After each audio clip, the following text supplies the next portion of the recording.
16 October থেকে 19 অক্টোবরের মধ্যে দেশের বিভিন্ন স্থানে বজ্রসহ বিক্ষিপ্ত বৃষ্টির সম্ভাবনা রয়েছে। এই সময়ে মূলত দুপুরের পর থেকে রাত 9টার ভেতরেই বৃষ্টিপাতের প্রবণতা বেশি থাকবে। তবে এটি কোনো দীর্ঘস্থায়ী বৃষ্টি বলয় নয়, বরং স্বল্প সময়ে তীব্র বজ্রসহ বৃষ্টির সতর্কতা বলে ঢাকা পোস্টকে জানিয়েছে বাংলাদেশ ওয়েদার অবজারভেশন টিম বিডব্লিউওটি। বিডব্লিউওটি জানায়, এই সময়ে দক্ষিণ পূর্বাঞ্চলের জেলা ও তার পার্শ্ববর্তী এলাকাগুলোতে বজ্রসহ বৃষ্টির সক্রিয়তা ও সম্ভাবনা সবচেয়ে বেশি থাকবে কক্সবাজার, বান্দরবন, রাঙামাটি ও খাগড়াছড়ি।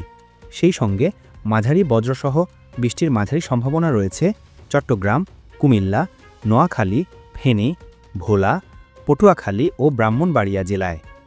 সংস্থাটি জানায়, এটি মূলত বিক্ষিপ্ত ও আকস্মিক বৃষ্টি হবে।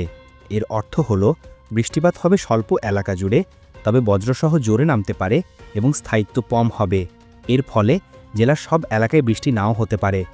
এছাড়া মেঘ অনেকটা দক্ষিণ পূর্ব থেকে উত্তর পশ্চিম দিকে অগ্রসর হবে এবং দিনের বেলায় মেঘের ফাঁকে ফাঁকে রোদ থাকবে এবং রাতের তাপমাত্রা বৃদ্ধি পেতে পারে।